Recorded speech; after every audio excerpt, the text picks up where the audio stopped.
seksual yang ditularkan melalui seksual itu jadi bisa memberikan pengaruh di kehamilan sama HIV kalau Hmm. misal kita terpapar gitu. Terus kalau yang saya baca tadi ada diagnosis klinis yang tepat untuk dilakukan itu menggunakan sediaan basah terus dilihat sama mikroskop.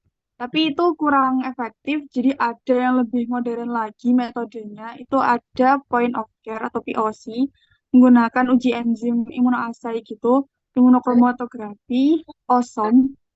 Nah, tapi setelah itu saya kurang paham sama metode yang dilakukan menggunakan OSOM itu. Jadi saya catatnya cuma sampai situ aja, dokter. Oke, good, Aisyah. Gus, ada yang mau menambahkan? Ada apa yang menarik dari artikel Trikomonas? Trikomonas itu sebenarnya kasusnya cukup banyak ya, tapi jarang sekali yang sampai dalam proses diagnosis laboratorium.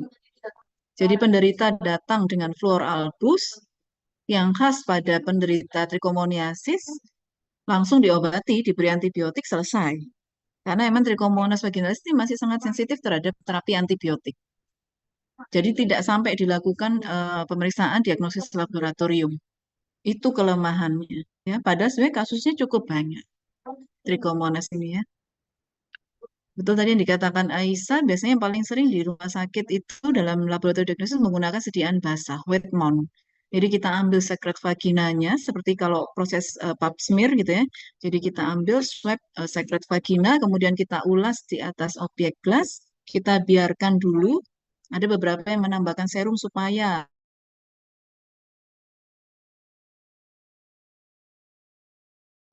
sekret vaginanya tidak lepas pada lihat di bawah mikroskop atau langsung saja setelah diusap di atas objek gelas kita kasih NaCl 0,9% langsung dilihat di bawah mikroskop. Jadi bisa dua, wet mount pemeriksaan basah atau bisa kamu lanjutkan kepada pengecatan gimsa ataupun papanicolo. Itu pada Trichomonas vaginalis. Ya. Immunoassay. Jadi yang baru adalah menggunakan immunoassay. Tapi ini bukan pemeriksaan yang rutin kita lakukan karena prosesnya cukup rumit ya. Dan memang dengan pemeriksaan yang sederhana, dengan wet mount, dengan pengecatan itu sudah cukup baik untuk menangkap Trichomonas vaginalis. Tapi tetap saya share tadi dalam artikel supaya kalian punya pandangan yang luas bahwa ada pemeriksaan lain selain wet mount, ya immunoassay tadi. Oke, saya masuk kepada teori ya. Jadi Trichomonas itu nama penyakitnya adalah trichomoniasis. Dia punya 3 spesies sebenarnya. Ada yang tenax, Trichomonas tenax, ada juga yang Trichomonas hominis dan vaginalis. Tenax dan hominis ini bersifat non-patogen, jadi dia bersifat komensal, tidak menimbulkan disease bagi penderita. Tenax ini habitatnya di nasofaring, sedangkan hominis berada di intestinal, digestif. Nah, yang patogen adalah yang vaginalis, di mana habitatnya dia di vagina dan uretra. Jadi jangan hanya berpikir bahwa Trichomonas vaginalis ini hanya bisa kita temukan pada penderita wanita. Salah, ya. Dia bisa pada uretra, sehingga pada pria pun juga bisa kita temukan adanya Trichomonas vaginalis. Kalau kita perhatikan data, maka Trichomonas ini akan bersanding ya, akan bersama dengan penyakit lain seperti chlamydia, gonore, sifilis, yang merupakan tadi seperti Aisyah katakan ini adalah infeksi menular seksual. Jadi Trichomonas ini masuk ke dalam IMS, infeksi menular seksual, karena transmisinya melalui hubungan seksual salah satunya. Ya, mau kita lihat di sini bersama dengan GO ya, gonore dan sifilis. Nah, apa perbedaan morfologi dari ketiga spesies tadi? Ini vaginalis yang tengah nih. Apa perbedaannya ini? Fahmadin. Fahmadin perbedaannya apa, Fahmadin? Antara vaginalis, tenak, dan hominis. Kalau dari gambar nih. Pada flagelanya, Bu. Betul. Yang vaginalis berapa jumlah flagelanya? Ada 4 Jadi, flagel. betul. Ada flagella anterior, jumlahnya 4. Ini flagella yang anterior. Pada tenax, tenax sama ya, 4 juga ya. Tapi yang hominis, Ada 5 flagela pada ini anterior. bedanya. Betul. Jadi yang hominis yang ada di intestinal tadi, dia berjumlah 5 flagella anteriornya, sedangkan vaginalis dan tenak sama-sama 4. Apalagi perbedaan bisa kita temukan kalau melihat gambar ini? Ukuran gimana ukuran? Siapa yang paling besar? Vaginalis lebih besar. Vaginalis lebih Vaginalis ini besar. paling besar ya. Betul, ini vaginalis paling besar. Kemudian kita lihat ini apa ya? Ini adalah yang disebut sebagai undulating membran. Kalian pernah tahu cumi-cumi kan ya? Cumi-cumi itu di sisi lateralnya kan punya seperti membran, melambai-lambai. Nah, pada Trichomonas itu juga punya seperti itu. Yang kita sebut sebagai undulating membran. Ini yang di sisi lateral. Pada Trichomonas vaginalis, dia ukurannya setengah hingga sepertiga hingga setengah. Hanya sampai sini nih, undulating membran. Ini adalah flagella posterior. Jadi undulating membran itu dibentuk oleh flagella yang mengarah ke posterior dan kerangka tubuhnya. Pada hominis kita lihat undulating membrannya dari anterior ke posterior. Di seluruh tubuhnya dia panjang. Pada tenax dia 2/3 undulating membran. Ya, ini adalah perbedaan secara morfologi. Trichomonas tenak ini banyak kita jumpai pada rongga mulut, dia bersifat komensal. Jadi nggak usah takut kalau kalian nge-swab gitu ya, swab rongga mulut, kemudian kalian menemukan bentukan seperti tadi, Trichomonas tenak, itu adalah komensal. Tidak perlu diobati. Dia malah parasit yang kalau dia berada di situ aman, dia sebagai barrier gitu. Dia bersifat komensal, ya. Tapi penularannya kita bisa menularkan atau transmisinya secara direct contact, kissing gitu ya. Ini adalah salah satu cara transmisi dari Trichomonas tenak. Cara menghilangkannya bagaimana? Misalnya terlalu banyak jumlahnya ya. Maka kita ingin mengurangi, ya kita bisa dengan mencuci mulut, mendesinfeksi rongga mulut. Itu sudah berkurang dia. Ini hominis juga bersifat komensal pada kolon, pada usus besar ya.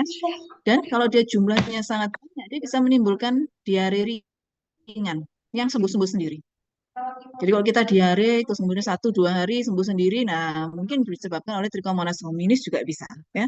Tapi dia bersifat ringan dan sembuh sendiri. Trichomonas vaginalis hanya punya satu stadium, yaitu trophozoid. Dia tidak punya stadium kista. Ini yang perlu diingat, ya. Dia hanya punya satu stadium, yaitu stadium trophozoid. Satu inti, jadi dia memiliki satu inti, 4 flagella anterior, 1 flagella mengarah ke posterior, membentuk undulating membran. Dia punya sitostom atau rongga mulut nih. Nih sitostom, rongga mulut.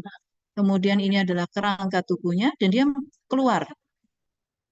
Kerangka tubuhnya ini sampai keluar ke bagian posterior yang kita sebut dengan axostyle. Di dalam sitoplasmanya kita bisa jumpai adanya hitam-hitam yang disebut dengan granul-granul siderofilik. Oke, hanya punya satu stadium yaitu trophozoid. Bentuknya piriformis sama dengan giardia, ya, seperti buah pir. Habitatnya pada wanita di vagina, kelenjar Bartholin, uretra, dan kandung kemih. Pada pria di uretra, epididymis, prostat, dan kantong preputium. Hospesnya hanya satu yaitu manusia. Pembelahannya setelah longitudinal binary fission, seperti giardia sama. Dari satu trophozoid menjadi 2 trophozoid. Ya, dia bersifat obligat parasit. Artinya apa? Ada obligat, ada fakultatif. Ingat, kapan dikatakan obligat? Artinya dia mutlak 100% mutlak butuh host. Ya, betul. 100% dia butuh host. Di luar tubuh host yang akan mati, nggak bisa bertahan hidup. Itu namanya obligat. Cara penularan dengan hubungan seksual, ya, atau bisa juga dengan menggunakan handuk secara bersamaan, misalnya. Handuk ini bisa juga kita gunakan untuk membersihkan genitalia. Nah, ini bisa menjadi proses penularan. Atau bayi. Bayi ini bisa terinfeksi akibat proses persalinan melewati vagina, sehingga dia akan kontak dengan stadium trophozoid Trichomonas, ya. Kemudian ini pingpong fenomen. Apa yang dimaksud pingpong fenomen? Tadi kan Trichomonas bisa pada pria juga ya, selain pada wanita. Jadi kalau si istri ini terinfeksi, maka si pria ini akan kemungkinan besar terinfeksi juga. Jadi pada saat kita mengobati penderita, ingatlah kalau dia sudah memiliki partner seksual, maka dua-duanya harus kita obati. Karena kalau hanya satu saja yang kita obati, maka si partner seksual yang lainnya bisa kembali menularkan trichomonasnya kembali karena hubungan seksual tadi. Itu yang disebut dengan ping-pong fenomen. Ini adalah pH optimum dia untuk tumbuh 5 hingga 6. Sedangkan pH normal vagina itu 4 hingga 4,5. Jadi terjadi perubahan pH, ya kan? Untuk si trichomonas ini bisa tetap bertahan hidup, tetap survive, dia perlu perubahan pH. Dia bisa merubah pH vagina. Karena apa? Karena dia bisa bersifat kompetitif inhibitor terhadap bakteri komensal yang ada di vagina. Vagina itu kan punya bakteri komensal. Kalau si trichomonas ini masuk ke dalam vagina, maka dia mampu bersifat inhibitor kompetitif. Disingkirkan ini bakteri-bakteri komensal ini. Padahal bakteri komensal ini berfungsi salah satunya menjaga pH normal vagina. Oke. Sehingga pada saat trichomonas ini berada di vagina akan terjadi perubahan pH. Supaya dia bisa bertahan hidup. Akan saya ubah pH-nya. Gitu. Ya. Secara epidemiologi memang lebih sering kita jumpai pada wanita, kemudian penderita trichomoniasis itu beresiko tinggi HIV dan kanker serviks. Mengapa? Karena ini, dia menginfeksi epitel squamous, terjadi lesi, terjadi kerusakan pada epitel, sehingga ini akan menjadi lubang atau menjadi celah bagi virus HIV untuk masuk. Begitu juga dengan kanker serviks. Kanker serviks itu disebabkan oleh apa ya? Kanker serviks itu disebabkan oleh apa? HPV, dokter. Iya, virus kan ya? Nah, Iya. betul. Jadi, CA serviks, kanker serviks ini sama dengan HIV cara penularannya. Apabila ada lesi pada saluran atau organ reproduksi, misalnya pada vagina, kemudian dia terinfeksi Trichomonas vaginalis, maka dia akan beresiko juga akan terjadi infeksi oleh HPV atau oleh HIV. Itu maksudnya. Mengapa kok penderita trichomoniasis itu juga beresiko HIV dan kanker serviks ya. Jadi dia merusak epitel. Prosesnya sebelum dia merusak, dia akan melakukan adherence, nempel dulu pada epitel, hemolisis, kemudian dia mensekresi enzim yang bersifat proteolitik sehingga rusak epitel. Ini yang tadi saya katakannya dia berinteraksi dengan flora normal. Kemudian ini gejalanya salah satunya adalah strawberry cervix. Jadi dia bersifat obligat parasit. Salah satu gejalanya adalah strawberry cervix seperti ini. Cervixnya ada bintik-bintik merah ini ya. Kemudian juga pada penderita ada flor albus berwarna kehijauan. Jadi keputihan yang sekretnya berwarna kehijauan. Seperti ini ya. Jadi pada gejalanya bisa asimptomatik atau bisa juga bergejala tergantung jumlah trichomonas yang ada pada habitatnya. Pada pria bagaimana? Tidak khas gejalanya, ya. Atau bisa uretritis seperti orang ISK, infeksi saluran kemih, atau bisa pembesaran kelenjar prostat, ya. Ini adalah diagnosisnya. Yang nomor 1 adalah wet mount, sesuai dengan artikel tadi. Wet mount dia menggunakan normal salin. Jadi begitu kita ambil sekret vagina, kita tambahkan PZ, kita lihat di bawah mikroskop. Ingat, dia stadium trofozoid, sehingga pemeriksaannya harus segera kita lakukan, karena kalau tidak trofozoidnya akan mati. Ya. Spesimennya apa? Pada wanita ya sekret vagina. Kalau sekret vagina tidak bisa, urethral discharge atau urin bisa juga. Pada pria nggak punya vagina dia, berarti pakai apa? Urin, ya. Jadi kalau pada pasiennya pria jangan, Pak saya perlu sekret vagina, loh saya nggak punya vagina Bu, gitu ya. Jadi pakai urin berarti ya. Pengecatan tadi, setelah diambil sekret vagina, kalian usap di atas objek gelas, maka bisa dicat menggunakan akridin orange, papanikulo, ini pap smear, ini papanikulo, ataupun gimsa. Atau ini tadi, immunoassay, direct fluorescent antibody, salah satunya. Ya. Ini perlu alat khusus. Kultur, sensitif dia, tapi lama. Ini adalah media kultur yang digunakan. Cysteine peptone liver maltosa ataupun plastic envelope medium. Yes, ini adalah gambarannya trichomonas. Nah, ini papanikulo. Sangat sulit papanikulo nih untuk kita bisa melihat trichomonasnya karena kadang karena proses mengusap pada objek gelas maka flagellanya hilang. Bentuknya tidak bagus lagi gitu ya. Tapi nanti kami akan tetap memberikan kepada kalian slide yang Papanikulo nanti pada saat praktikum. Jadi ada dua, slide kultur dan slide Papanikulo. Karena kalian harus bisa membaca. Ya, ini dari wet mount, ini dari pengecatan Gimsa, ini dari Gimsa juga. Ini bisa bergerak. Oh, bisa bergerak ya.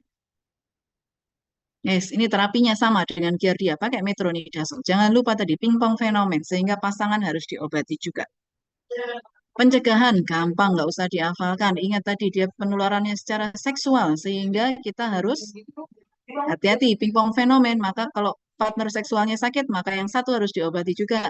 Kemudian menjaga higienitas organ reproduksi, tidak bergantian handuk, dan pap smear berkala. Ini juga sekalian.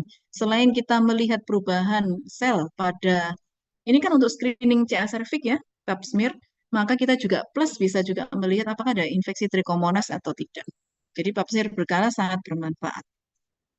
Selesai. Ada pertanyaan Trichomonas? Udah ya.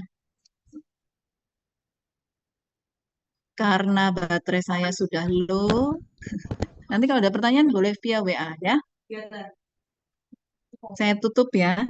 Nanti kalau ada pertanyaan boleh WA saya, Wapri saya boleh ya. Saya tutup. Terima kasih. Wassalamualaikum warahmatullahi wabarakatuh. Waalaikumsalam warahmatullahi wabarakatuh. Terima kasih, Oke, dokter. dokter. Sampai jumpa praktikum ya. Oke, Bu Linda. Yo. Baik, Jumat dokter. masuk loh ya, Jumat ya. Oke, saya leave.